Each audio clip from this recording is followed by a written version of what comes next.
Mi hijo me miró a los ojos y me dijo que yo no valía nada, que solo comía y nunca ayudaba. Lo dijo en la impresionante casa de 5.8 millones donde yo le permitía vivir. Solo sonreí. Pero esa misma noche, mientras dormía sin saberlo, yo ya estaba poniendo en marcha un plan que terminaría con una carta certificada sobre su escritorio. Una carta que no solo le quitaría la casa, sino que desmontaría todo su mundo. Si alguna vez te has sentido dado por sentado, dale like, suscríbete y cuéntame en los comentarios desde dónde me escuchas. No querrás perderte cómo termina esto. La cocina estaba fría, no en temperatura, sino en espíritu. Yo estaba ahí, un hombre de 72 años, en un espacio que se sentía más como un quirófano que como el corazón de un hogar. El hogar de mi hijo Kevin. Pasé un paño suave por la encimera, una vasta isla de mármol cacota, con venas grises que se extendían como un río congelado. La iluminación empotrada brillaba sobre los electrodomésticos de acero inoxidable, dándoles un brillo impersonal. No había un solo imán en el refrigerador, ni un dibujo infantil ni una lista de compras. Todo estaba limpio, estéril y silencioso, salvo por el zumbido autosatisfecho del refrigerador Sub-Zero. Mi difunta esposa, Clara, habría odiado esta cocina. A ella le encantaban las encimeras de roble cálido, llenas de desorden, el olor a pan recién horneado y el caos de la vida. Este lugar no tenía vida. Era una exhibición, una declaración. Y durante los últimos 10 días, desde mi pequeña cirugía de rodilla, había sido mi residencia temporal. Terminé de limpiar una pequeña mancha de agua, una tarea que me daba una momentánea sensación de propósito. Esta casa, una enorme obra maestra contemporánea en el corazón de Palo Alto, no era un regalo. Kevin y su esposa Jessica parecían haber olvidado ese detalle crucial. Era un activo, una pieza importante de mi portafolio, resguardado dentro de la fortaleza legal del fideicomiso revocable de la familia Sterling. Un fideicomiso que yo había establecido años atrás y del cual era el único administrador. Clara había insistido en eso.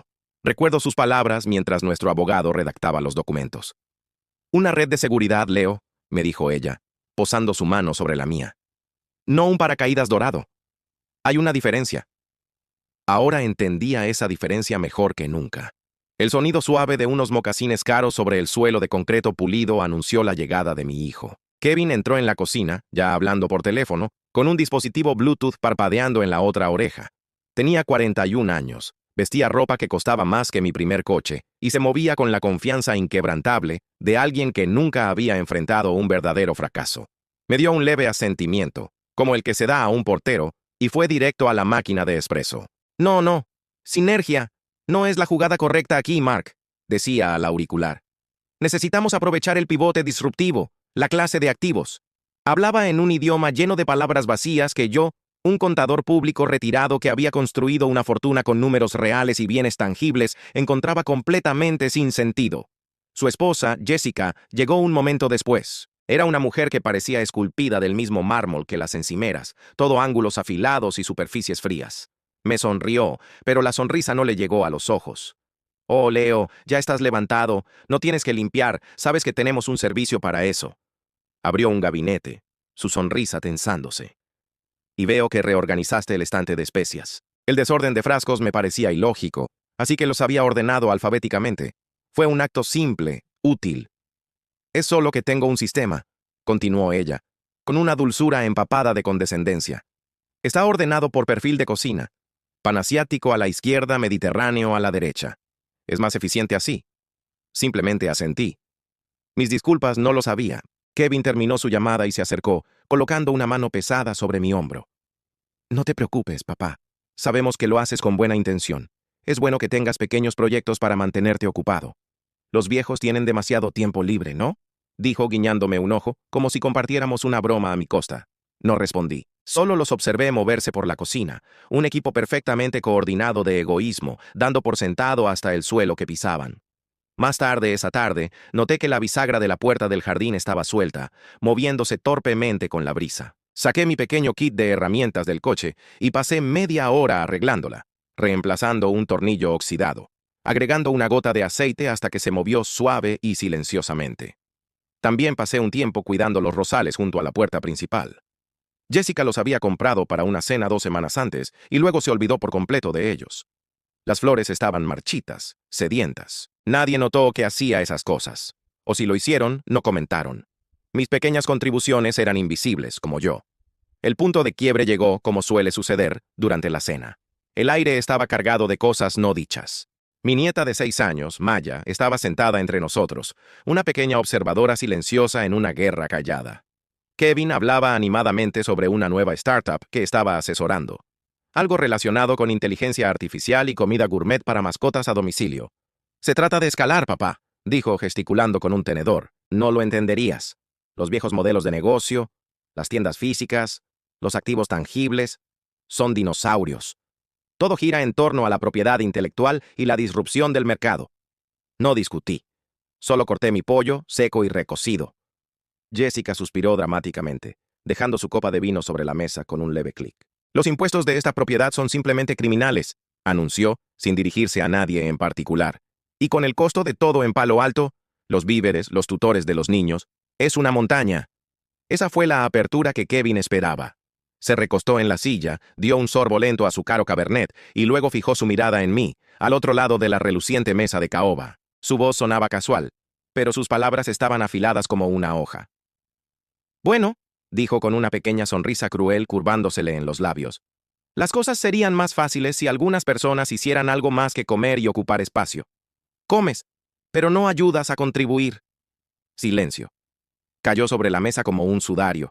Incluso los niños lo sintieron. Liam se quedó inmóvil, con el tenedor a medio camino de su boca. Maya me miró a mí y luego a su padre, con los ojos abiertos por la confusión. Las palabras flotaron en el aire, feas e innegables. No solo me había insultado, me había definido. Me redujo a una carga, una boca que alimentar. Inútil. Mi primer instinto, un destello primitivo de ira, fue levantarme, gritar, enumerar las décadas de sacrificio, las interminables horas de trabajo, los cimientos de la riqueza que le permitían sentarse allí, en su camisa de diseñador, a juzgarme. Pero lo contuve. La ira era su arma, no la mía. Las mías eran la paciencia y la precisión. Así que hice algo que lo confundió más que cualquier arrebato podría haber hecho. Lo miré a los ojos, sostuve su mirada y lentamente sonreí. Coloqué el cuchillo y el tenedor con cuidado sobre el plato. Tomé un sorbo de agua y asentí. Tienes razón, hijo, dije con voz perfectamente tranquila. Debería pensar en cómo puedo contribuir más. La confusión en su rostro fue una pequeña y fugaz victoria. Esperaba una pelea, y le di acuerdo. No tuvo respuesta. El resto de la cena transcurrió en el mismo silencio espeso y sofocante. Más tarde, cuando les dije buenas noches a los niños, Liam me abrazó un poco más fuerte de lo habitual. Lo sabía. Los niños siempre saben. No fui a mi habitación, sino a la amplia y vacía sala de estar. No encendí las luces. Me senté en un sillón moderno e incómodo que se veía mejor de lo que se sentía. Una metáfora perfecta para la casa misma. Las luces de la ciudad de Silicon Valley brillaban a través de los ventanales del suelo al techo. Saqué mi vieja billetera de cuero del bolsillo. De un compartimento oculto saqué una fotografía gastada y doblada de Clara. Sonreía, entrecerrando los ojos bajo el sol de una playa a la que habíamos ido hace más de 40 años. Éramos jóvenes, pobres y ridículamente felices. Miré su rostro y pensé en las promesas que nos hicimos.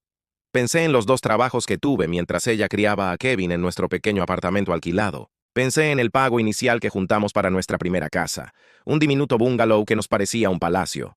Más hogar que este mausoleo de 5 millones. Cada decisión, cada riesgo, cada noche larga en la oficina, todo había sido por él, para darle la vida que nosotros nunca tuvimos. Le habíamos dado una red de seguridad, y él la confundió con un trono. Las palabras de mi hijo resonaban en mi mente. Comes, pero no ayudas a contribuir. No veía la puerta reparada, las rosas regadas, la vida entera de aportes que había construido el mundo del que tanto se beneficiaba. Solo veía una carga, un viejo ocupando espacio. En ese momento, sentado en la oscuridad, sentí una claridad profunda. El amor que sentía por mi hijo se veía eclipsado por el desprecio que mostraba hacia todo lo que su madre y yo habíamos construido. Proteger a mi familia, comprendí con una frialdad absoluta, ahora significaba proteger su legado de mi propio hijo. Esto no se trataba de venganza, se trataba de equilibrio, de honor, de Clara. Había que hacer ajustes, el orden debía restaurarse. El reloj digital de la mesa marcaba las 4:17 a.m. Afuera, el mundo pulcro de Palo Alto seguía envuelto en una oscuridad artificial interrumpida solo por el brillo tenue de las luces del jardín sobre los setos perfectamente recortados. No había dormido. La decisión, una vez tomada, se asentó en mis huesos, no con el calor de la ira, sino con el peso frío y duro de la necesidad. Me levanté de la cama. El leve dolor en mi rodilla era un recordatorio de por qué estaba allí en primer lugar. Con la silenciosa precisión de una vida entera de madrugadas, me vestí con la ropa que había preparado la noche anterior. Empaqué el resto de mis cosas. No las necesitaría. Avancé por aquella casa cavernosa, un fantasma en el reino de mi propio hijo. El aire era fresco y quieto, reciclado por un sistema de ventilación silencioso y eficiente. En la inmensa cocina, las encimeras de mármol parecían absorber toda la luz, sin devolver nada. Encontré un bolígrafo y un pequeño bloc de notas que Jessica usaba para las listas del supermercado. En él, escribí 5 simples palabras. Fui a atender unos asuntos. No lo firmé.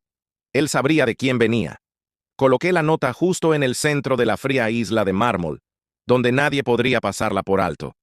No miré atrás al salir, cerrando la pesada puerta de roble con un suave clic final. Mi coche, un sedán modesto pagado en efectivo, se sintió como un santuario mientras me alejaba del bordillo. No conduje hacia el este, hacia mi pequeño y cómodo condominio. Conduje hacia el norte, hacia la ciudad. Al incorporarme a la autopista, los primeros indicios del amanecer teñían el cielo del este con un púrpura amoratado. El mundo despertaba, pero una parte del mío estaba siendo puesta a descansar.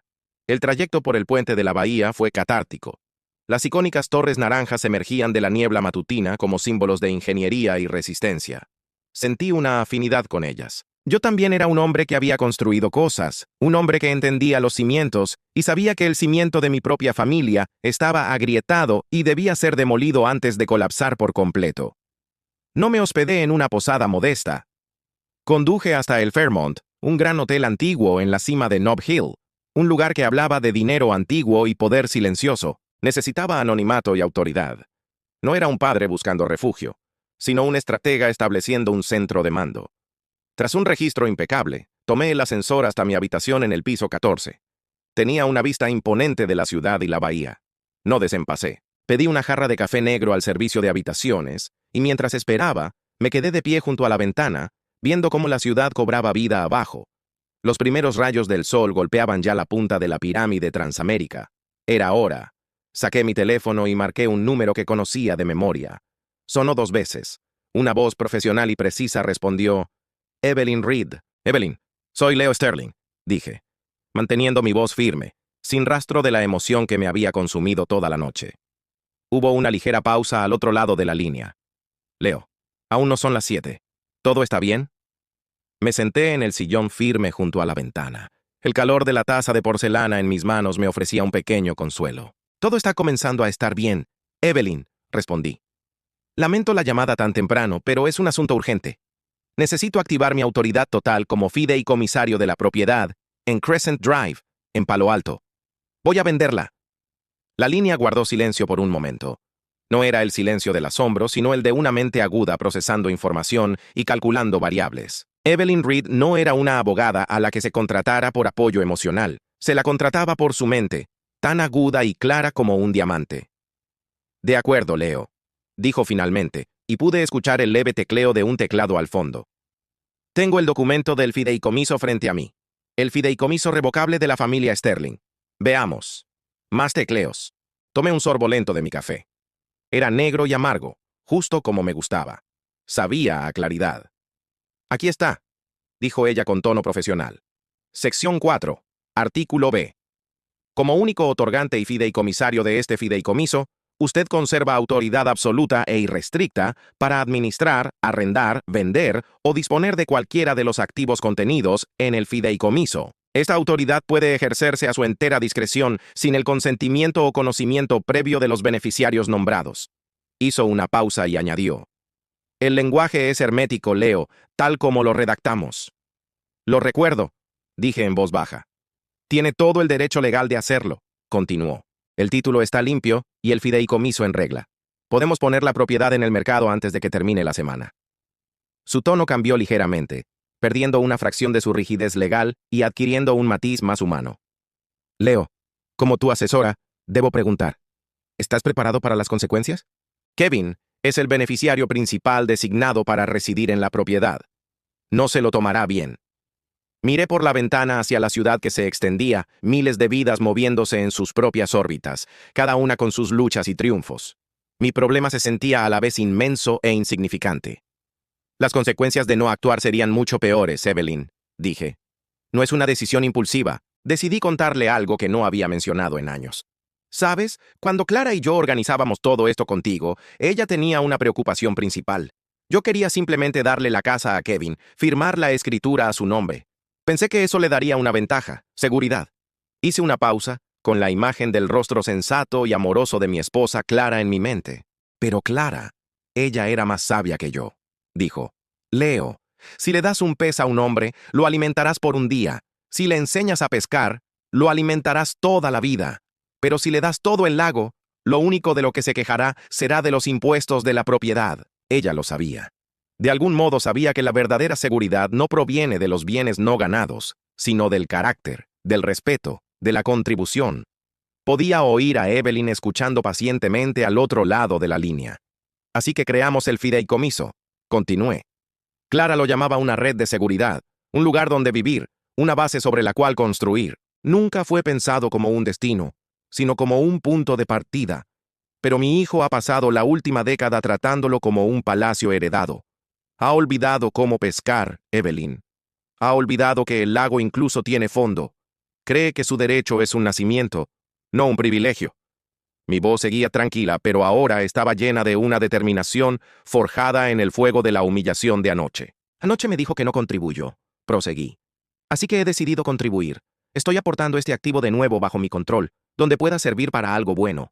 Estoy preparado para las consecuencias. Hubo otro momento de silencio. Cuando Evelyn volvió a hablar, su voz volvió a ser totalmente profesional, aunque con una firme nota de apoyo. Muy bien, Leo, dijo. Entonces, pongámonos a trabajar. ¿Cuál es tu primer paso? Su primera pregunta fue práctica. ¿Quieres que contrate a un agente inmobiliario?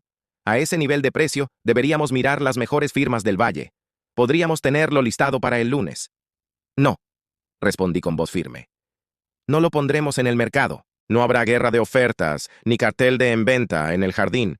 Esto será discreto y privado. ¿Una venta fuera del mercado? Preguntó Evelyn, con un matiz de curiosidad. ¿A un comprador privado?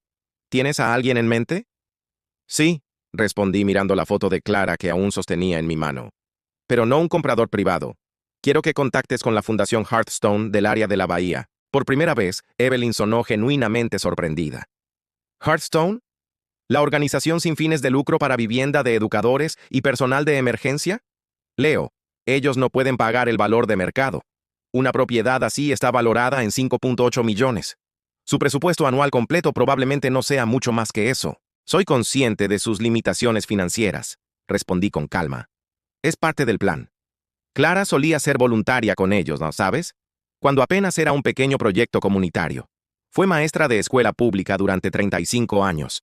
Vio a tantos de sus mejores colegas, jóvenes brillantes, verse obligados a dejar el distrito. Podían moldear las mentes de la próxima generación de multimillonarios tecnológicos, pero no podían permitirse vivir en la misma ciudad. Eso le rompía el corazón. Siempre decía, una comunidad que subcontrata la vivienda de sus maestros ha perdido su alma. El recuerdo era tan vívido, tan poderoso, que sentí como si ella estuviera en la habitación conmigo. Esto ya no era solo una estrategia. Era una misión. Era el legado de Clara. No se lo venderé al valor de mercado, continué. Voy a ofrecerles una venta simbólica. Venderemos la propiedad a la fundación por 2 millones. Los 3.8 millones restantes se considerarán una donación caritativa del fideicomiso. Evelyn guardó silencio por un largo momento. Casi podía escuchar los engranajes de su brillante mente legal girando, evaluando los ángulos y las implicaciones. «Una venta simbólica», dijo al fin, con una voz llena de respeto. «Leo, eso es estratégicamente elegante. El fideicomiso obtiene un activo líquido significativo de la venta, y el componente de donación crea una enorme deducción fiscal que compensará las ganancias de capital durante años. Es financieramente sólido y filantrópicamente brillante. Es lo que Clara habría querido», dije simplemente. «La casa se construyó con dinero, pero puede transformarse en significado. ¿Puedes hacer la llamada, Evelyn, y presentar la oferta? Quiero que esté hecho antes de que termine el día». «Considéralo hecho», respondió ella. Redactaré la oferta preliminar de inmediato. Estarán eufóricos. Las horas siguientes fueron una clase magistral de eficiencia silenciosa. Desde mi habitación en el Fairmont, me convertí en el centro sereno de una tormenta de actividad legal y financiera. Evelyn cumplió su palabra. Para el mediodía ya había hablado con la directora de la Fundación Hearthstone, una mujer llamada la doctora Anya Chararma, quien, según Evelyn, quedó completamente impactada. Al principio pensó que la llamada era una broma. Cuando entendió que era real, se sintió abrumada por la emoción, explicando que una propiedad de ese tamaño podría convertirse en vivienda subsidiada para al menos 4 familias. 4 familias de maestros, bomberos y paramédicos que ahora podrían permitirse vivir en la comunidad a la que servían. A las 3 de la tarde, Evelyn me había enviado los documentos formales de la oferta. Los leí detenidamente. Leí cada línea con atención, mis viejos ojos de contador repasando el lenguaje legal y las cifras financieras. Todo era perfecto, preciso e irrefutable. Firmé los documentos digitalmente a través de un portal seguro. El primer paso irrevocable había sido dado. Mi nombre, Leo Sterling, como fideicomisario, quedaba oficialmente comprometido en papel. Mientras eso ocurría, mi teléfono vibró con un mensaje de texto de Kevin. Miré la pantalla. El nombre Kevin aparecía sobre una foto de él y su familia, todos con suéteres iguales en una foto navideña profesional. Sonreían, pero parecía más una venta de dientes que una muestra de alegría. El mensaje decía: «Hey papá, espero que no sigas molesto por anoche. Jessica dice que malinterpretaste las cosas. Avísame cuando vuelves». Sentí una oleada fría. No de ira exactamente, sino de una profunda y cansada decepción. Él pensaba que estaba molesto. Había reducido toda una vida de dignidad a un berrinche infantil. Eso solo fortaleció mi determinación. Le respondí una sola palabra: ocupado. Las siguientes 48 horas transcurrieron con una rapidez increíble. La Junta de la Fundación Hearthstone convocó una reunión de emergencia y votó por unanimidad aceptar la oferta. Su equipo financiero trabajó con Evelyn para conseguir un préstamo puente de un banco con vocación filantrópica, y el proceso de transferencia de título y fideicomiso se aceleró. Era una prueba de lo que puede lograrse cuando las personas están motivadas por un propósito y no por el beneficio.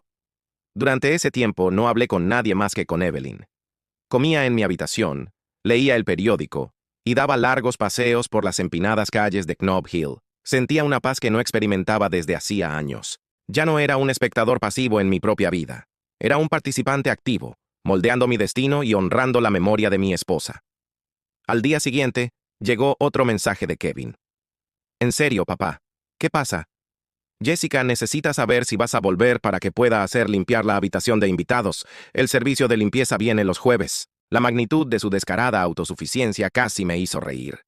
Mi presencia o ausencia no era un asunto emocional, sino un problema logístico, un conflicto de horarios con el servicio doméstico. Ese era el hijo que había criado. Ese era el hombre que creía ser el centro del universo. Esta vez respondí con 2 palabras: aún ocupado. El tercer día, un jueves, Evelyn me llamó. «Está hecho, Leo», dijo, con la satisfacción de quien ha completado una gran labor. «Los fondos han sido transferidos. El título fue registrado en el condado de Santa Clara. La propiedad en 412 Crescent Drive, Palo Alto, ahora pertenece oficialmente a la Fundación Hearthstone del área de la Bahía. El fideicomiso familiar Sterling es ahora 3.8 millones más rico en buena voluntad caritativa y 2 millones más rico en activos líquidos». Fue una sensación extraña, una mezcla de alivio y final absoluto. Un ancla de 5.8 millones de dólares. Un símbolo de la arrogancia de mi hijo y de mi propia complicidad silenciosa, acababa de ser levantada. Había intercambiado una propiedad por un pedazo de mi alma. «Gracias, Evelyn», dije, con la voz espesa por una emoción inesperada. «Gracias por todo». «Hiciste lo correcto, Leo», respondió suavemente. «Ahora viene la parte difícil. ¿Cuál es tu siguiente paso?» Mi siguiente paso ya estaba planeado. Era hora de que el silencioso y eficiente mundo de los documentos legales chocara con el ruidoso y confiado mundo de mi hijo. Era hora de enviar la carta. El mundo que habitaba mi hijo Kevin estaba hecho de vidrio y acero. Su oficina, en el piso 27 de una reluciente torre en el centro de San José, tenía una vista panorámica del extenso valle.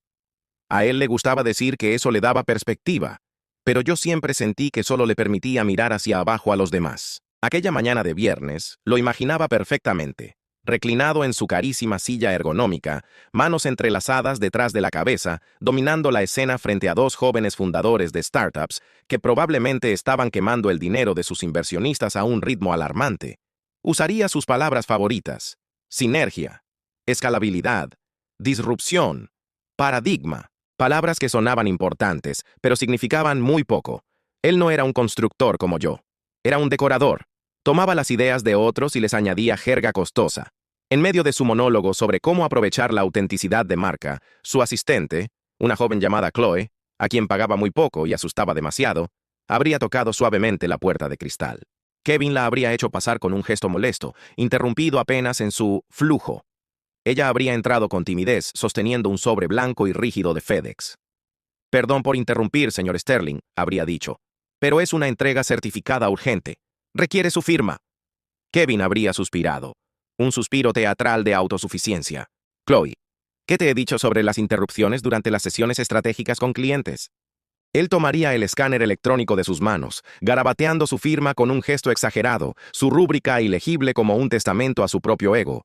Le devolvería el escáner y dejaría el sobre su enorme escritorio, un monumento de roble pulido, con la intención de ignorarlo. Pero el aspecto oficial, los colores rojo y azul del logo de FedEx y el peso del sobre en su mano despertarían su curiosidad. Probablemente una molestia legal, pensaría. Algún aburrido papeleo de una de mis empresas fantasma. Haría un gesto hacia los dos jóvenes fundadores frente a él. «Un momento, caballeros. El precio del éxito es un río interminable de papeleo». Cortaría el sobre con un abrecartas plateado, un regalo de Jessica que mantenía sobre su escritorio como un trofeo. Sacaría los papeles de adentro, sus ojos recorriendo la primera página con desdén casual. Y ahí comenzaría a fracturarse el mundo que había construido con tanto cuidado. Puedo imaginar la secuencia de emociones cruzando su rostro, cada una desmantelando la máscara del poderoso consultor. Primero, molestia. ¿Qué es esto? Luego, confusión. El encabezado legal formal. Aviso de desalojo. Las palabras le parecerían ajenas, un error de impresión. Parpadearía, su mente negándose a procesarlas. Volvería a leer, moviendo los labios en silencio. Luego bajaría la mirada por la página y vería la dirección. 412, Crescent Drive, Palo Alto. Su dirección. Vería su propio nombre, Kevin Sterling, junto al de Jessica Sterling, listados como los ocupantes actuales. Una risa pequeña y nerviosa podría escapar de sus labios. Algún ridículo error burocrático. Alguien será despedido por esto. Pero seguiría leyendo, mientras un nudo helado comenzaba a formarse en su estómago. Vería las referencias al Código Civil de California. Vería la frase, de acuerdo con la venta y transferencia legal de la propiedad mencionada. Venta. ¿Qué venta? Sus ojos saltarían a la segunda página. Una copia de la escritura de transferencia. El documento estaba lleno de jerga legal, pero dos líneas saltarían a su vista, grabándose en su mente. Vendedor. El fideicomiso revocable de la familia Sterling. Fiduciario. Leo Sterling. Comprador. Bay Area Hearthstone Foundation. Una corporación sin fines de lucro, 501C. 3. La sangre se le drenaría del rostro. El bronceado perfectamente mantenido del club parecería una capa barata sobre una palidez de puro shock. Los papeles empezarían a temblar en su mano. Los dos fundadores lo mirarían, su presentación olvidada. «¿Kevin? ¿Todo bien?», preguntaría uno. Pero Kevin no lo escucharía. Estaría en un vacío insonoro. El único ruido, el tamborileo frenético y desesperado de su corazón. Torpemente buscaría su teléfono, los dedos torpes y desobedientes, presionando la pantalla mientras respiraba entrecortado. Mientras tanto, yo no esperaba su llamada. Estaba en la butaca junto a la ventana de mi habitación de hotel, leyendo una biografía de Harry Truman, un hombre al que admiraba por su firmeza sin rodeos. La ciudad abajo brillaba bajo la luz clara de un día otoñal perfecto. Los transbordadores dibujaban líneas blancas sobre el agua azul de la bahía. Estaba en paz cuando mi teléfono comenzó a vibrar, su zumbido áspero sobre la madera pulida de la mesa lateral. No me sobresalté. Coloqué mi marcador en el libro, tomé un sorbo de agua con calma y luego contesté. En la pantalla aparecía el rostro de Kevin. Dejé sonar 3 veces más antes de responder, solo para dejar que el silencio hiciera su trabajo. «Hola, Kevin», dije, con una voz tan serena como el agua de la bahía. El sonido que salió del altavoz no fue una voz. Fue un ruido crudo, gutural, una mezcla de furia y pánico. «¿Qué es esto? ¿Qué hiciste?», gritó, su voz quebrándose. Recibí una carta, un aviso de desalojo. Esto es una broma enferma, ¿verdad? Tiene que ser un error. Recosté la cabeza contra el respaldo. No es una broma, Kevin, dije con calma deliberada. Y no es un error. ¿Un error? Tiene que serlo. Dice que la casa fue vendida. No puedes vender la casa. Es mía. No, lo corregí suavemente. Nunca fue tu casa. Era un activo del fideicomiso familiar Sterling. Y como fiduciario, ejecuté una transacción. La propiedad ha sido vendida. Podía oír su respiración agitada, como la de un animal acorralado. Podía imaginarlo caminando en círculos en su oficina de vidrio, los jóvenes fundadores inmóviles, observando cómo su supuesto mentor se desmoronaba por completo. ¿Vendida a quién? ¿A esa Hearthstone Foundation? ¿Qué es eso? ¿Le vendiste mi casa a una caridad? Sí, respondí. Lo hice. ¿Por qué? La palabra fue un grito primitivo, arrancado desde lo más profundo de su alma. Era el llanto de un niño al que acaban de quitarle su juguete favorito. Era el aullido del final. El grito de Kevin se quedó suspendido en el aire, como el eco de algo que ya no podía revertirse. Era el rugido desesperado de un hombre que había construido toda su identidad sobre una base de arena, y ahora veía cómo la marea subía lentamente para arrastrarlo todo. Guardé silencio. Dejé que sus palabras se disolvieran entre San Francisco y San José, entre su furia y mi calma. Miré por la ventana hacia los puentes que unían la ciudad, hacia la gente que se movía con propósito, y entonces le di mi respuesta. No nació del enojo ni de la venganza. Fue una simple declaración de hechos, una anotación final en un libro de cuentas que había estado desequilibrado durante demasiado tiempo. Dijiste que no contribuyo. Le dije, mi voz suave pero firme. Así que decidí contribuir mis bienes a personas que sí los apreciarían. Puedes considerar esto mi contribución. Y antes de que pudiera responder, antes de que otro grito o súplica saliera de su boca, colgué la llamada. La línea murió. La conversación había terminado. La lección había sido dada. Dejé el teléfono sobre la mesa y tomé mi libro, pero no leí.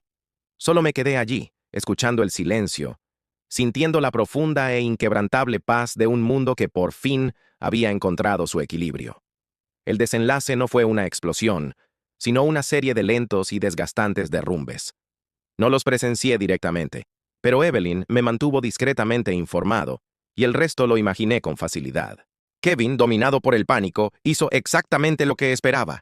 Lanzó dinero al problema. Contrató un bufete de abogados de alto perfil en San Francisco, de esos que se anuncian en revistas lujosas y tienen fuentes en su vestíbulo. Él y Jessica se sentaron en una sala de conferencias revestida en cuero, frente a una mesa tan brillante que podían ver reflejadas sus propias caras ansiosas. Puedo imaginar al abogado principal, un hombre de cabello plateado y reloj de oro, escuchando pacientemente el torrente de quejas de Kevin. Lo habría dejado desahogarse, enumerar sus agravios, su certeza absoluta de que debía existir una salida legal. El abogado habría asentido con aire profesional, hasta que, cuando Kevin finalmente se quedó sin palabras, abrió una carpeta con los documentos que Evelyn le había enviado. Golpeó con el dedo una sola página. «Señor Sterling», dijo, con voz tranquila y sin una pizca de esperanza. «El documento del fideicomiso revocable de la familia Sterling es uno de los más sólidos que he visto. Su padre, como único otorgante y fiduciario, tiene discreción absoluta e inequívoca. Usted es beneficiario, sí, pero eso no le otorga control ni propiedad sobre los activos. No necesitaba su permiso. Ni siquiera tenía que informarle. Sus acciones fueron perfectamente, y debo decir, brillantemente, legales. No hay caso. No hay vacío legal. No hay nada que pueda hacer por usted. El silencio que siguió habría sido más devastador que cualquier grito. La ley, fría e imparcial, era un muro contra el que Kevin no podía intimidar, encantar ni comprar. El pago de 6 cifras que había hecho se había ido, gastado en una reunión de 20 minutos que solo confirmó su impotencia. La pelea que siguió en el auto, mientras regresaban por la autopista, debió ser monumental. Su matrimonio construido sobre la gestión de mi riqueza acababa de declararse en bancarrota. Jessica, con la voz afilada por la rabia. «Te lo dije, Kevin. Te dije que no lo presionaras. Siempre tenías que ser el más listo, el más importante. Y ahora estamos sin casa». Kevin, acorralado, respondió con veneno. «¿Yo? Esto es por ti. Tú y tu obsesión con las apariencias, con las fiestas, los trajes, las vacaciones. Tú no soportabas vivir como una persona normal. Fuiste tú quien convirtió a mi padre en una cuenta bancaria con patas. Siempre querías más». Y ambos tenían razón. Los amigos que antes llenaban sus cenas y barbacoas desaparecieron. Las llamadas quedaron sin respuesta. Las invitaciones dejaron de llegar. Su estatus social estaba atado a la casa, a la ilusión del poder heredado.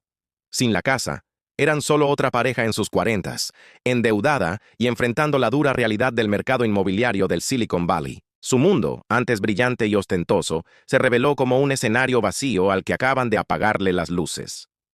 3 meses después, regresé a 412 Crescent Drive. Aparqué mi auto en la calle, la misma donde alguna vez me sentí un intruso. La fachada seguía igual, imponente y majestuosa, pero el aire era distinto. Un nuevo letrero de madera simple y tallada con elegancia se erguía cerca del camino de entrada. Decía, la Casa Clara Sterling para educadores comunitarios. No hubo gala, ni prensa, ni discursos. La Hearthstone Foundation simplemente cumplió su propósito. La Hearthstone Foundation organizaba una pequeña recepción de bienvenida en el jardín para las primeras 4 familias que se mudarían allí. Vi a la doctora Sharma, la directora, y me recibió con un cálido y sincero abrazo. Leo, dijo con los ojos brillando.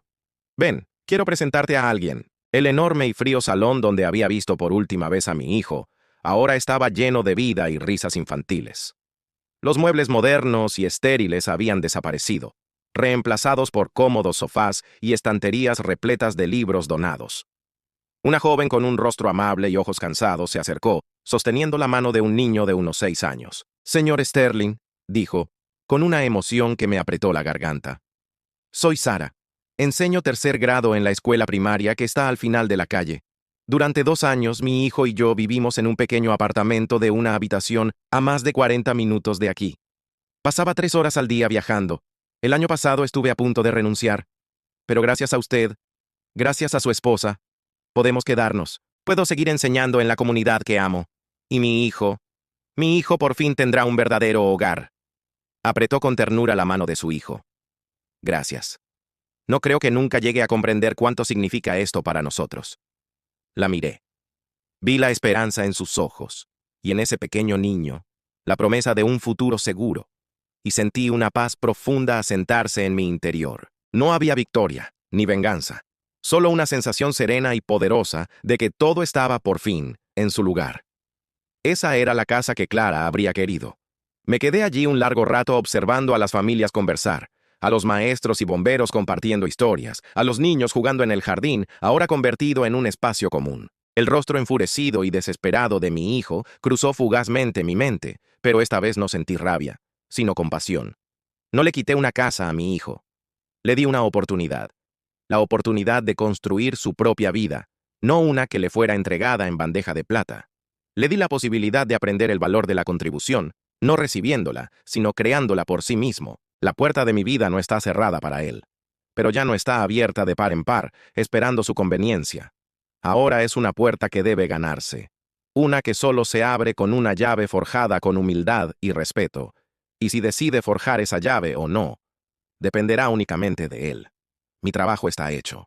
He honrado a mi esposa, he protegido nuestro legado, he transformado un monumento de privilegio en un cimiento de esperanza, y en el silencio después de la tormenta, he recuperado mi dignidad. Esta historia deja una lección poderosa sobre el verdadero significado del legado y el respeto propio. Demuestra que la generosidad sin límites puede, sin quererlo, alimentar la arrogancia, y que la bondad, cuando no es correspondida, puede confundirse con debilidad. El acto más grande de contribución no siempre es financiero, sino la difícil decisión de preservar la propia dignidad.